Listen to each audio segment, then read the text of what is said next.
Hello, welcome to Live the Bible. My name is Wayne Stiles, and this is the podcast that helps you connect the Bible to your life. Think about those turning points in your life. Some are obvious, like graduations and weddings or new jobs and children. But others have just as big an impact, and yet they seem insignificant. So subtle, in fact, you can only recognize them in hindsight. I'm talking about those random conversations or chance encounters, those off-the-cuff decisions that somehow end up changing the course of your life. You know, we might chalk these up to moments of coincidence, but Scripture shows us it's otherwise. In this episode, we're turning to the book of Ruth to glean truth about how God guides our lives and how we can know that He is. I'll be back in a bit, but for now, let's get right into the podcast. Think about how God has guided your life thus far. If you look back at the turning points in your life, some of them are pretty well predictable, like when you think about graduations or weddings. These are transition moments in your life where you realize you can sort of anticipate them. In fact, you plan for them weeks, sometimes years in advance, the transitions. But then there are the other transitions that God brings into your life that you didn't plan for. In fact, you really only recognize them sometimes in hindsight. I can think about a few in my life. For example, I think about how God has used the guitar in my life. I began playing guitar when I was around 15, 16 years old, which is kind of a late bloomer for a musician. But began playing it, really enjoyed it, and enjoyed it so much so that I thought, this is what I want to do with my life. Of course, at 15, 16, you know exactly what your life's going to look like. So I decided, I was going to major in music at North Texas State University, actually major in guitar performance. So I went up there, or up here. I've been up here since then, since 1985. Can you believe it's been that long ago? 1985 doesn't sound long ago to you. When you start doing the math, that's a long time ago. That's like 30 plus years. Anyway, but God used that because it brought me to this area that brought me to a particular class, and which in the class, the second thing in my list of things that I'll mention to you that God used was a cassette tape. Now, how many of you can say that God used a cassette tape to shift your life? Okay, let's have lunch. Because you're like the second person in my life that's ever happened. I was in a class and I noticed that this guy had a cassette tape, and I think it was a Michael W. Smith tape. And so I asked him, I said, "Oh, are you a Christian?" And he said, "I am a Christian." We got to talking and we really hit it off, and the guy ended up being my roommate, and he had a friend who invited me to a particular church in Denton. And that church was unlike any church I'd ever been to before, that really got me into the Word, introduced me to Dallas Seminary, and I trace it all back to that cassette tape. A cassette tape God used to guide my life. In fact, I'm still in the ramifications of that cassette tape. And there are other things that I guess I could mention, but one other was a keynote talk that I heard up at a convention in Nashville. I was at this National Religious Broadcasters Convention there for a totally different purpose. But I went into a keynote talk, and I heard a guy named Michael Hyatt share a talk about social media and membership websites and things like that, and blogging, and I thought, wow, it sounds really great.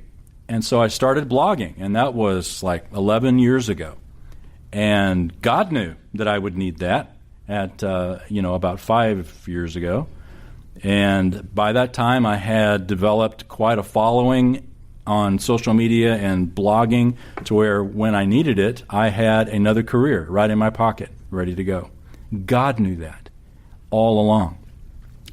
So if you think about your life, you could probably pick out the guitars, the cassette tapes, the keynote speeches that you thought were just sort of, this is what I'm doing today, when God knew that He placed that seemingly insignificant moment in your life to change your life or to prepare you for change. God works through ordinary things to accomplish extraordinary things on our behalf. Turn, if you would, to the book of Ruth. We are continuing in a little short series on this great book of Ruth, and what I've just described to you with my guitar, cassette tape, and keynote talk is exactly what we'll see in the book of Ruth. Ruth had seemingly insignificant moments that God used in a powerful way in her life, and what we're going to glean from this, no pun intended, the gleaning, is that this is how God works in our life. And if He's done it in the past, then we can know He is doing it today. Ruth chapter 2. We looked at chapter 1 last time around. You may remember as the story began, there was this family that left Bethlehem. A man named Elimelech and his wife Naomi and their 2 sons left Bethlehem during a time of famine, went and sojourned for 10 years in Moab. They left the land of Israel, probably shouldn't have done that, but they did, and during a time when everyone did what was right in their own eyes, this family decided to go to Moab. Well, the father dies, and so the sons marry Moabite women, and then the sons die without having any children. And so the mother, Naomi, is left with her 2 daughters-in-law, and Naomi has no children. So she left with a husband and 2 sons, and now she's about to head back to Bethlehem with nobody but 2 daughters-in-law. In fact, one of the daughters-in-law says, you know what, I'm heading back to Moab. So this woman, Naomi, comes back with 1 daughter-in-law and no husband or no sons. And in the culture of Israel, if you were a widow who was childless, that was like, as bad as it could be as far as your financial future, security, and of course your family line. And because property passed on through men, if you didn't have a man in your family, the property is going to pass off to the next relative close to you. So it's like she was destitute in every sense of the word. But we're told at the very end of chapter 1 that they return in chapter 1, verse 22. Look at that with me. Naomi returned, and with her Ruth the Moabitess, her daughter-in-law, her return from the land of Moab, and they came to Bethlehem at the beginning of barley harvest. There's almost this sense of now their future is about to change. They left during a time of famine. They came back during a time of barley harvest. Well, chapter 2, let's get going. We're going to try to make our way through chapter 2 and 3 and then save the grand finale for next week. Chapter 2. Now Naomi had a kinsman of her husband, a man of great wealth, of the family of Elimelech, whose name was Boaz. And Ruth the Moabitess said to Naomi, please let me go to the field and glean among the ears of grain after one in whose sight I may find favor. And she said to her, go, my daughter. So she departed, and went and gleaned in the field after the reapers, and she happened to come to the portion of the field belonging to Boaz, who was of the family of Elimelech. So we're introduced here in verse 1 to a brand new character, a man named Boaz.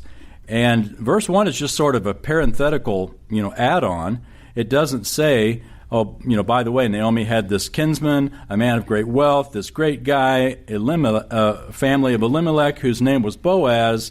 And then verse 2, and Ruth says, let me go glean in Boaz's field. That's not at all what it says. We are introduced to Boaz, while as yet Ruth doesn't know anything about Boaz, but we do. So we're kind of given the inside track now of, by the way, there's this other character. Okay, now back at the ranch. Meanwhile, here's what's going on in Ruth and Naomi's life. And we're told here that Ruth takes the initiative, and she happens to come to the field. And she takes this initiative to glean. So, also about Boaz, we're told that he is a man of great wealth. In verse 1, it says, my translation says a man of great wealth. So you may have a translation that says a mighty man of valor. The original Hebrew actually refers to, it's the same phrase that's going to be used of Ruth in the next chapter, and it's the same phrase that's used of a woman of excellence in Proverbs 31. It's this person who is a person of character. It's not just wealth, but it's like the ideal person. That Boaz is this, Superman with a cape type thing. And he is of the family of Elimelech. Ruth decides that she's going to glean. Now, she may not necessarily have known what the Scripture says, but she definitely knew the allowance of the culture of that day, that the poor were able to go into the fields of the rich and were to glean in the corners of the field. Let me just read for you Leviticus 23, verse 22. It says, "When you reap the harvest of your land, do not reap to the very edges of your field, or gather the gleanings of your harvest. Leave them for the poor and the alien. I am the Lord your God." The poor and the alien. That's Ruth. She was both, wasn't she? She was from Moab, and she was poor. And so there's this expectation that if she were to go, she would be able to glean, at least in the corners of the field, and be able to get something. And notice Ruth doesn't sit around waiting for a check in the mail. She takes the initiative. She says, "Let me go glean." She takes the initiative, and the author doesn't want us to miss this. There in verse 3, she happened to come to the portion of the field belonging to Boaz. She happened to come. The Hebrew literally says her chance chanced upon the portion of the field belonging to Boaz, the one that we were introduced to in verse 1. Superman, the guy in the family, the family of Elimelech, she happened to come to his, of all the places she could have gone, she happened to come to Boaz's field. So here, this is where the guitar and the cassette tape shows up in Ruth's life. She had no idea that this was happening, that she happened to come to the field of the man that she's going to marry. I hope I didn't ruin that for you. But that's what's going to happen. Well, here's the first principle, real early on, but boy, it is so relevant. Our so-called chances are God's choices. Our so-called chances are God's choices. The text says she happened to come, or literally, her chance chanced upon the portion of the field belonging to Boaz. Ruth took the initiative to work, and notice, she didn't take the initiative to hunt for a husband. She took the initiative to work, to just do what's necessary, do the next right thing. And God led her to the place that He wanted her to be. I used this so often in the lives of our daughters as we were raising them. I would tell them, as they would always often say, "Dad, when am I going to get married? There's no man. There's just no more men left at all." And I would just say, you know what? Remember Ruth? She didn't hunt for a husband. She just did the next right thing, and God brought him along when it was time. That a marriage partner, be it a man, a husband, or a wife, is not a quest. It is a discovery. It's not something you search for. It's something that God brings to you when it's time. And this is the way it was with Ruth. But we're way ahead of ourselves here.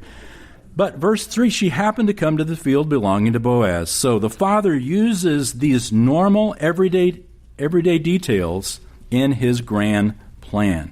Ruth was faithful to move, and God was faithful to guide. And this is really how figuring out the will of God works in our lives. There's two different types of God's will. There's right and wrong, and there's right and left. Right and wrong is clear in the Scriptures. Right and left is not so clear all the time in the Scriptures. Like right and wrong is issues of morality. Right and left is issues of, who do I marry, or where do I live, what job do I take? This isn't always clear. But the way that we figure out the right and left is we just stay within the bounds of the right and wrong, and we trust God to guide us. It's like what Paul writes in Romans 12, where he says to renew your mind, and then you will be able to test and approve what God's will is, His good, perfect, and pleasing will.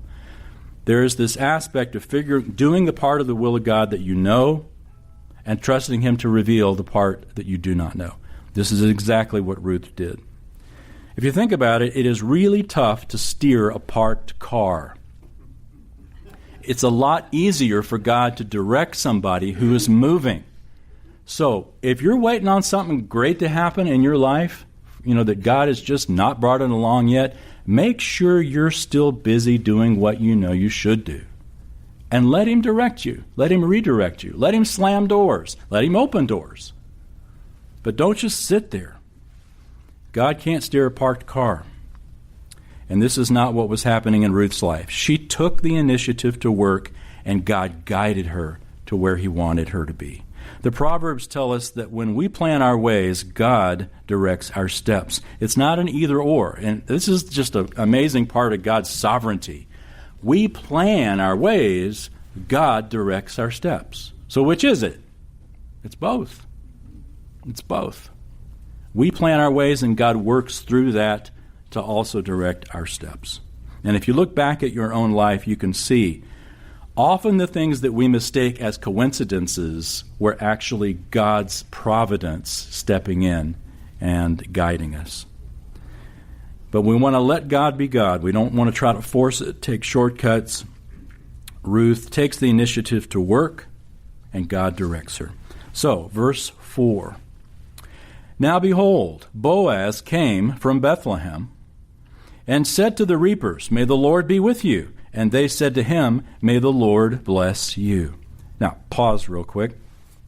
Remember, this is the time of the judges. This is the time where everyone does what's right in their own eyes. This is the time when Samson is the judge. This is not necessarily a time of godly culture and context. And in this black time of the judges, you've got these stars, these few people that the Scriptures refer to as the remnant, who are faithful. In the time of the judges, you've got Boaz and his reapers saying, God bless you. May the Lord be with you.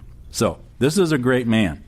Verse 5, Then Boaz said to his servant who was in charge of the reapers, Whose young woman is this? The servant in charge of the reapers replied, She is the young Moabite woman who returned with Naomi from the land of Moab. And she said, Please let me glean and gather after the reapers among the sheaves. Thus she came and has remained from morning until now. She's been sitting in the house for a little while. Then Boaz said to Ruth, Listen carefully, my daughter. Do not go glean in another field. Furthermore, do not go on from this one, but stay here with my maids. Let your eyes be on the field which they reap, and go after them. Indeed, I have commanded the servants not to touch you. When you're thirsty, go to the water jars and drink from what the servants draw. Then she fell on her face, bowing to the ground, and said to him, Why have I found favor in your sight, that you should take notice of me, since I am a foreigner? Boaz replied to her, All that you have done for your mother-in-law after the death of your husband has been fully reported to me, and how you left your father and your mother in the land of your birth, and came to a people that you did not previously know. May the Lord reward your work, and your wages be full from the Lord, the God of Israel, under whose wings you have come to seek refuge. Then she said, I have found favor in your sight, my Lord, for you have comforted me, and indeed have spoken kindly to your maidservant, though I am not like one of your maidservants. What a conversation. When Ruth had the right to glean, notice she says, Please, let me glean. She didn't walk in with this entitled mindset of, hey, you owe me a living. She walked in and said, Please, let me glean, even though the law gave her the right to do so. And notice also that it says that she would go behind. She wanted to glean behind. The way that it worked typically is that when they were working a field, the men would go out in front and they would cut all the stalks down. So they'd do the hard work of cutting the stalks. They would lay them on the ground in bundles, and the women would come and stack them on the ground. And then behind the women, the poor would come and pick up what's left over. Boaz says, Nope, you get to work right up with the women. No more leftovers for you, Ruth. Boaz provides for Ruth several things: a place to work, a place to reap with the maids, no longer behind them, protection from harm. So he basically told his workers, don't insult her, don't make fun of her, no cat calls, nothing inappropriate, protect her. And he provides for her drinking water from water that's already been drawn. I mean, he is going above and beyond. And Ruth says, why in the world have I found favor in your eyes? Interesting word. The word favor there is literally the word for grace. And we look back up in verse 2. What was it that she said? The Ruth said to Naomi, please let me go into the field and glean among the ears after one in whose sight I may find favor. Same word, that I may find grace. And she's saying, why in the world would you treat me, a foreigner, like this? And Boaz says, because you are a woman of character. Everybody knows it. From the servant all the way up to me, everybody in this little small town knows about you, that you're a woman of character, that you left your home in Moab to come and care for your mother-in-law. Boaz praises Ruth and says, and prays for her that the Lord would reward her. In verse 12 he says, may the Lord reward your work. May your wages be full under whose wing, for the God of Israel, under whose wings you have come to seek refuge. So, Ruth, she found a great place to work, to provide for the family. And as far as Ruth knows, that's all this is, that God has led her and God has provided for her. And so let's keep reading, because the story only gets better. Verse 14, at mealtime, Boaz said to her, come here, that you may eat of the bread and dip your piece of bread in the vinegar. So she sat beside the reapers, and he served her roasted grain. And she ate and was satisfied and had some left. When she rose to glean, Boaz commanded his servants, saying, let her glean even among the sheaves, and do not insult her. And you shall purposefully pull out for her some grain from the bundles, and leave it, that she may glean, and do not rebuke her. So once again, Ruth had worked behind the reapers. Now she is invited to sit beside them. And Boaz has no obligation at all to feed this poor person lunch, but brings Ruth right up to the status of one of his reapers, one of his servants. And notice it says he served her. I bet that didn't happen every day in Boaz's field. And he protects her, as we've said. He tells his servants no insults. And then at the end of the day, look what happens, verse 17. So she gleaned in the field until evening. Then she beat out what she had gleaned, and it was about an ephah of barley. She took it up and went into the city, and her mother-in-law saw what she had gleaned. She also took it out and gave it to Naomi, what she had left over after she was satisfied, meaning her leftovers from lunch. Her mother-in-law then said to her, where did you glean today? And where did you work? May he who took notice of you be blessed. So she told her mother-in-law with whom she had worked and said, the name of the man with whom I work today is Boaz. You can almost see the light going off in Naomi's head. Ding, ding, ding, ding, ding, ding, ding, ding, ding. Naomi said to her daughter-in-law, may he be blessed of the Lord who has not withdrawn his kindness to the living and to the dead. You can see her wheels are already turning. To the dead, what does that mean? She's talking about her husband and her sons, and she's already thinking ahead. This guy is one of our kinsmen redeemers, and the story goes in her mind. That if you know what she's thinking, then you know what she's thinking. Right? Okay, verse 20. Again, Naomi said to her, the man is our relative. He is one of our closest relatives, or literally, he is one of our kinsmen redeemers. Then Ruth the Moabitess said, furthermore, he said to me, you should stay close to my servants until they have finished all my harvest, and otherwise keep on coming back. Verse 22, Naomi said to Ruth, her daughter-in-law, it is good, my daughter, that you go out with his maids, so that others do not fall upon you in another field. So she stayed close by the maids of Boaz in order to glean until the end of the barley harvest and the wheat harvest. And she lived with her mother-in-law. I love the way the chapters in Ruth lay out. Like chapter 1 begins with a time of famine, it ends with the beginning of the barley harvest. Chapter 2 begins with the beginning of the barley harvest and ends with the end of the barley harvest and even the wheat harvest. You've got these wonderful little, transition points. And now we are at another transition point that she is gleaning until the end of these harvests. Then what are they going to do? What happens next? I mean, it's been great so far, but when harvest is over, the harvest is over. What are you going to do at that point for food? Well, this is what you call a turning point in the story. For the first time, we see Naomi smiling, and don't you know, she is smiling. Working from morning until evening, Ruth gets what we're told here is about an ephah of barley. This was about 27 pounds, or if you want to think of it in terms of size, it was about 3 gallons of barley. And she takes this home for a day's work. And Naomi looks at this, and she's like, where in the world did you work today? And, of course, they have the conversation. But this would have fed them for a week. And Ruth goes back every day to this place of great blessing. And when Naomi hears the name Boaz, she learns what we were told in verse 1. Ruth learns what we were told in verse 1, that Boaz is a kinsman redeemer. What is a kinsman redeemer? A kinsman redeemer is a relative who redeems.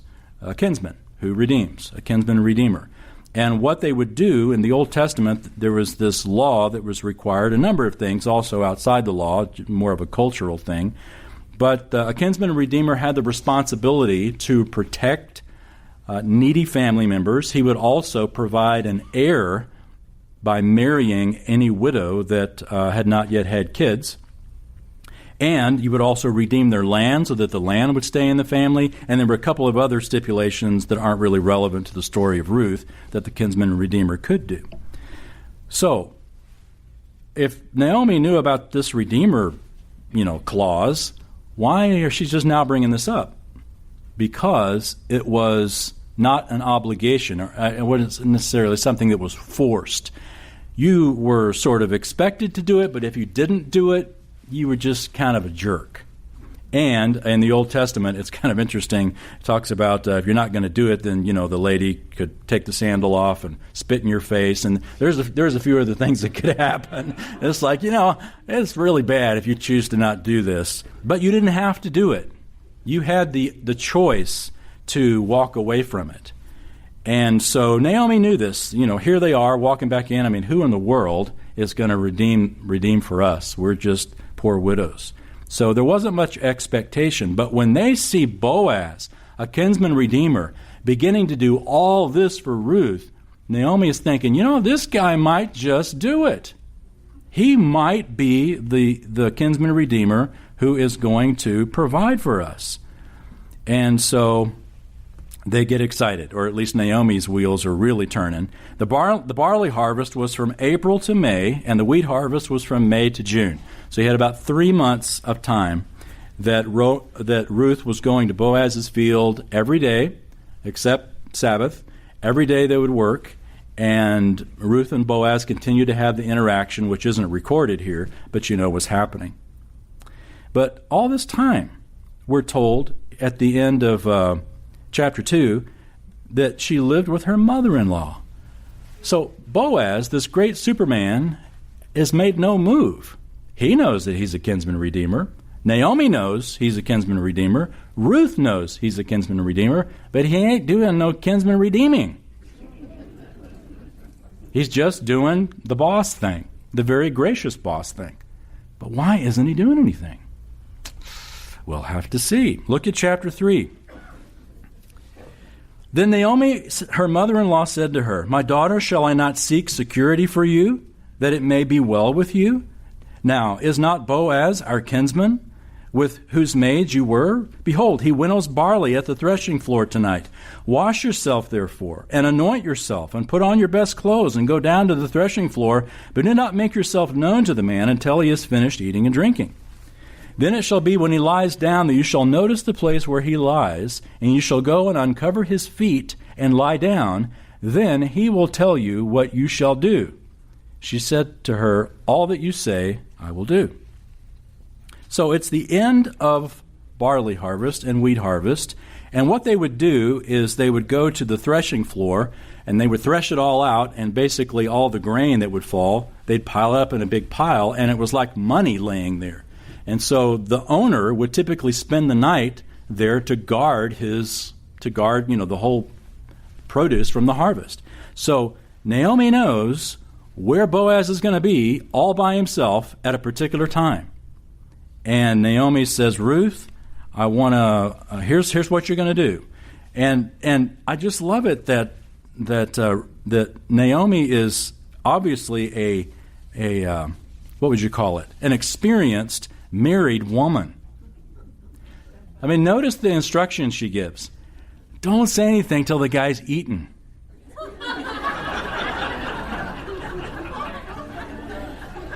Get cleaned up.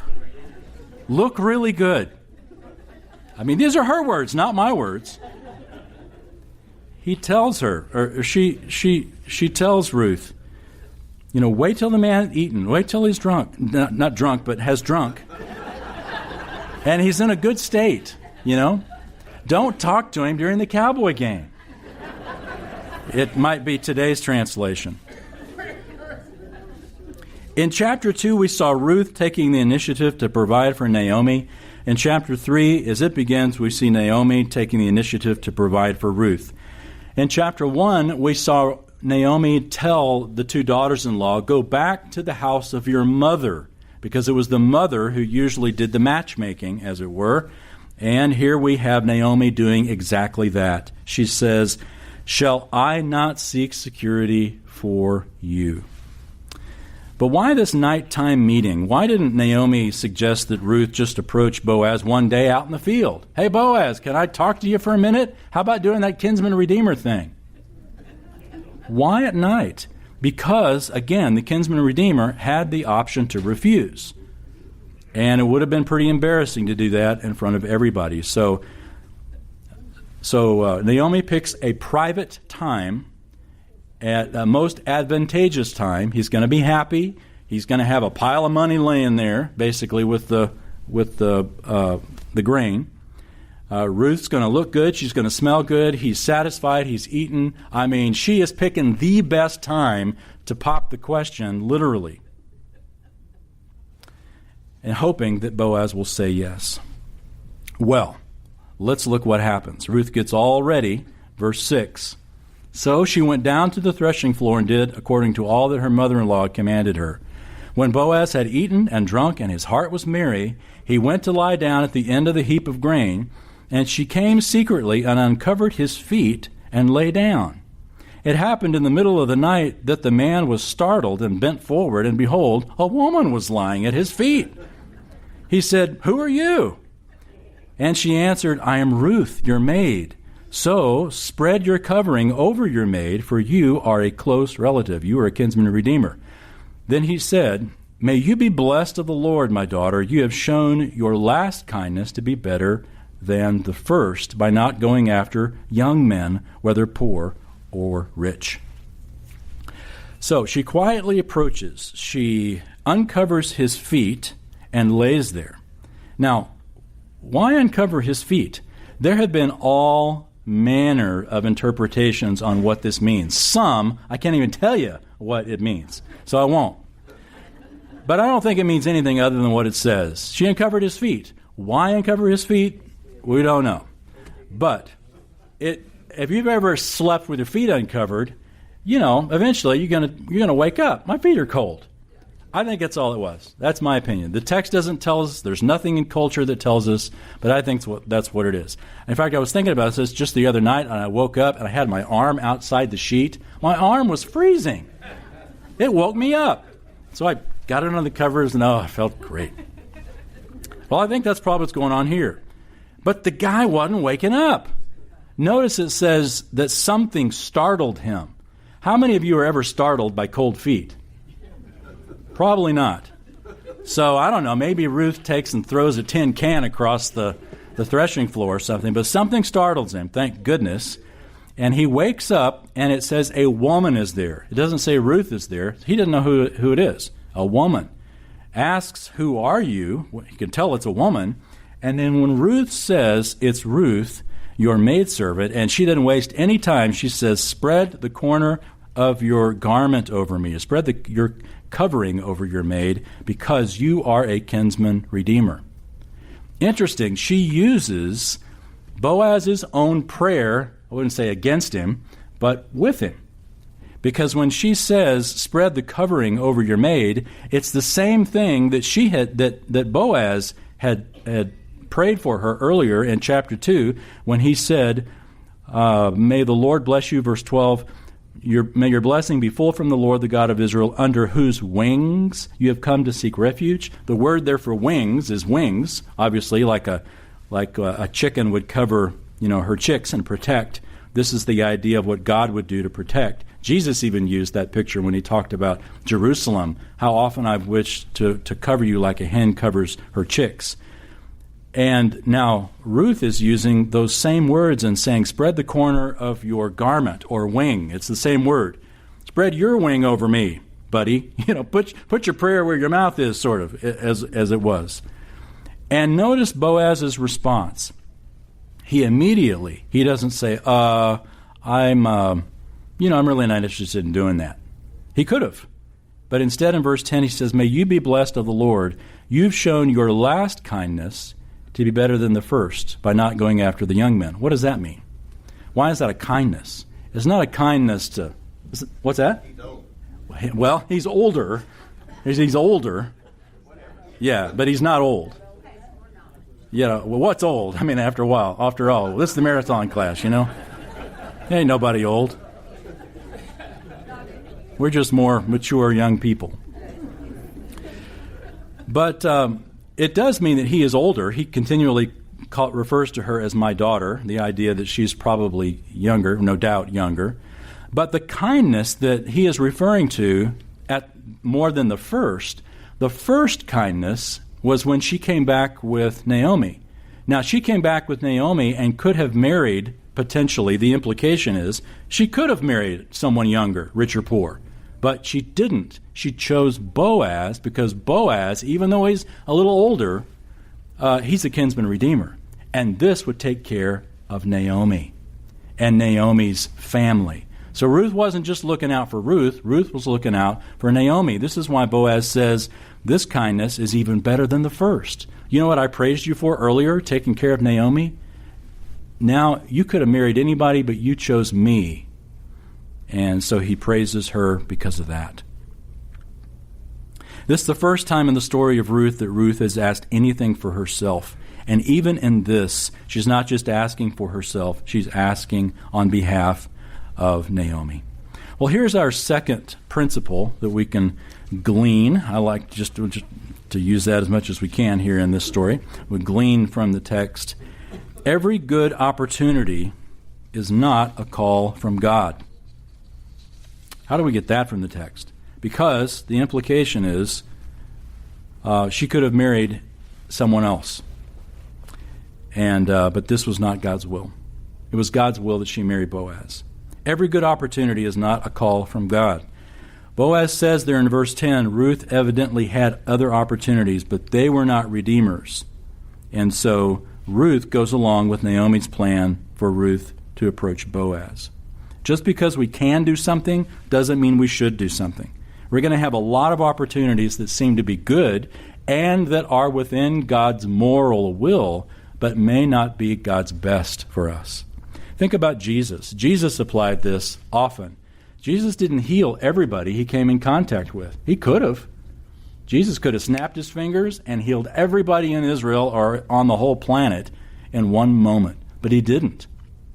In fact, we know from from Acts 3 and 4, that the man who was at the Gate Beautiful had been there for many, many years, which means Jesus would have passed him many, many times. But he waited so that Peter and John could go up and heal him that day. So every good opportunity is not a call from God. And this is really very freeing. Again, we see this in the life of Jesus. Remember when in the early chapters of Mark, he was people were searching for Jesus for healing. And Jesus said, let me go somewhere else so I can preach, because that's why I came. Jesus could have had a great healing ministry, but he says that's not my first and primary priority. First priority is to preach. So give yourself a break when you know that you are way too busy and yet people keep asking you to do stuff. I can't say yes to everything, even though they're great and wonderful things. Not every good opportunity is a call from God. And Ruth applied this simple principle even in the selection of a husband.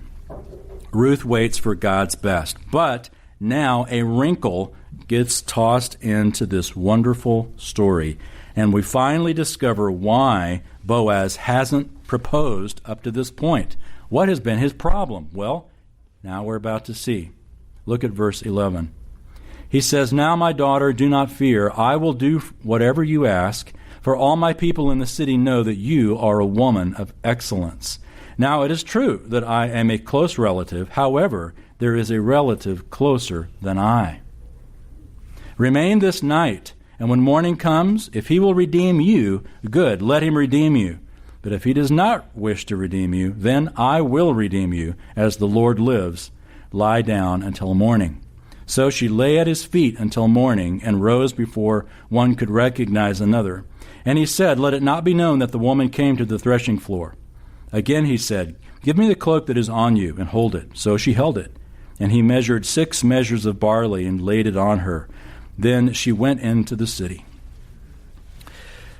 So this is one of those scenes that's got tension all over it. You can imagine. Here you've got 2 people who really want to be married, alone, at night, in private.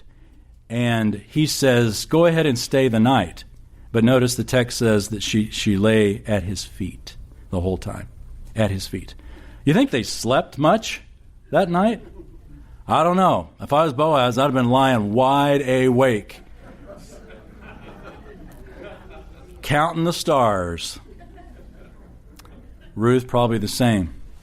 The expectation, Lord, what is your will here? Why would you have brought us all this way only to have me marry some guy I don't even know when you've introduced me to Boaz? So there is tension in every way, and Boaz provides, and sort of a good faith on his part. He doesn't send her away empty. And that word empty ought to also sort of raise a flag in our mind. Where have we seen that word empty before?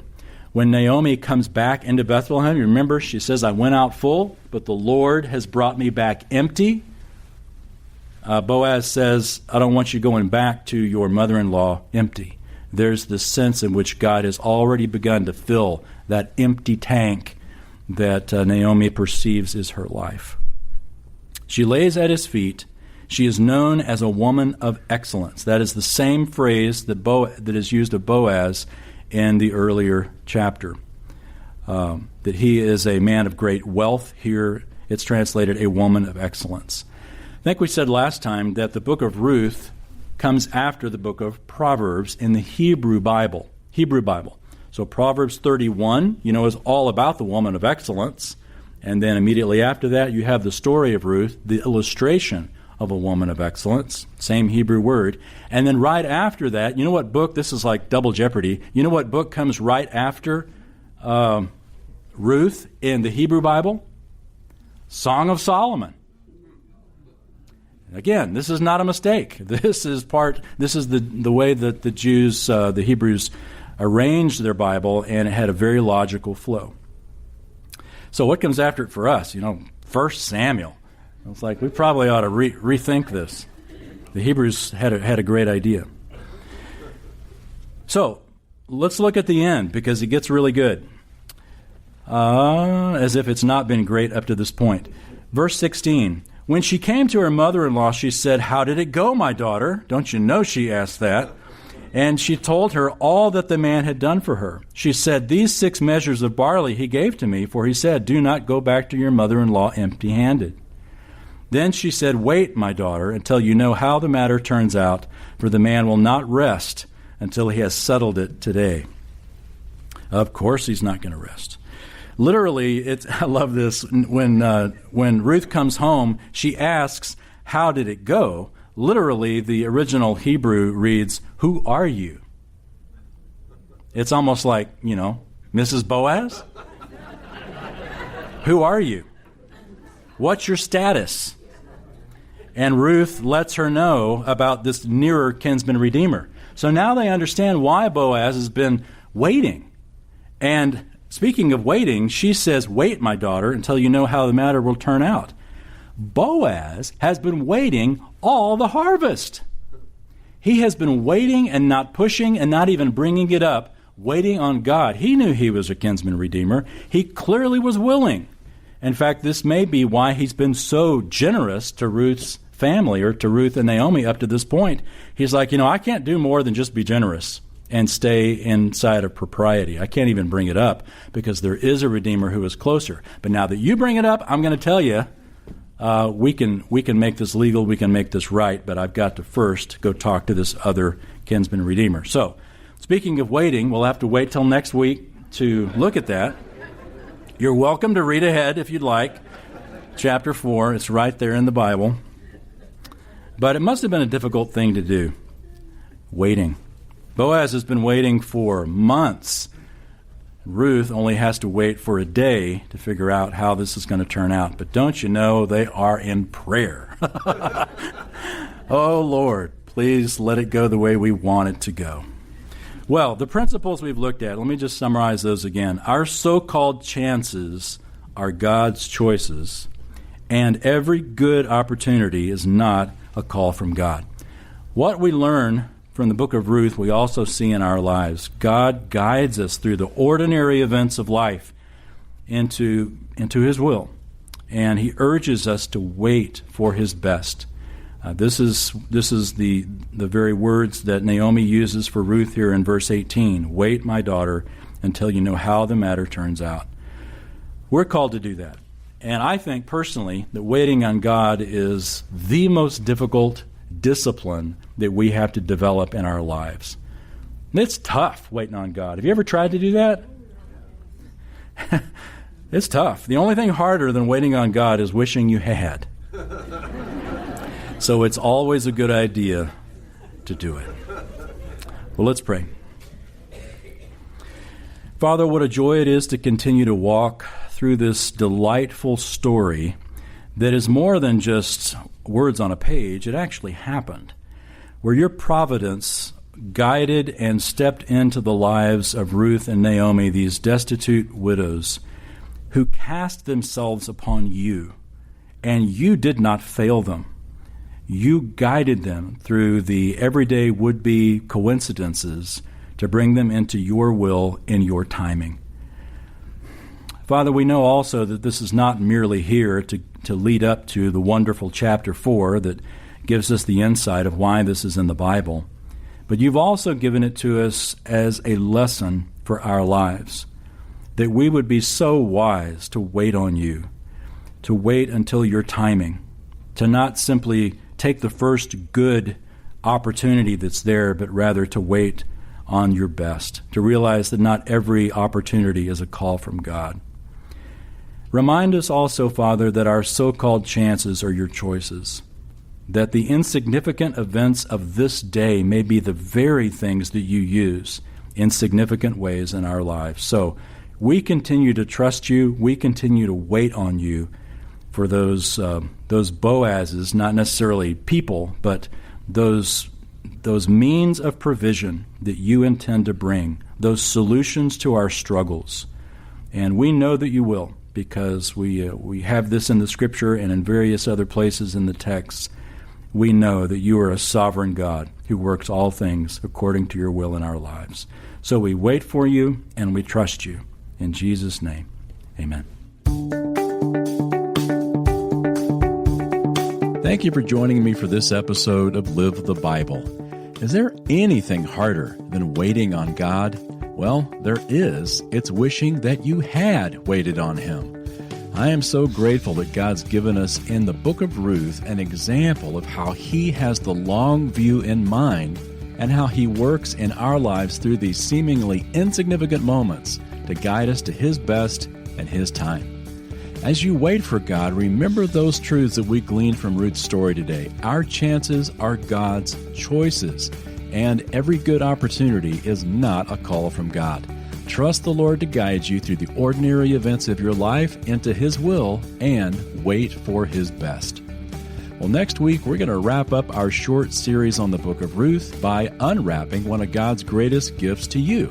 That's right, one of God's greatest gifts, and it's for you. Can you guess what it is? Well, we'll find out next week, and I promise it's going to be good. And I'd also like to say, if this podcast has encouraged you, I'm asking you to help me keep it going. You can now give a tax-deductible gift to help share the Live the Bible podcast with literally thousands of people each week. To give a one-time or monthly donation, just go to livethebiblepodcast.com and click on Donate. That's livethebiblepodcast.com and click on Donate. Thanks so much, and God bless.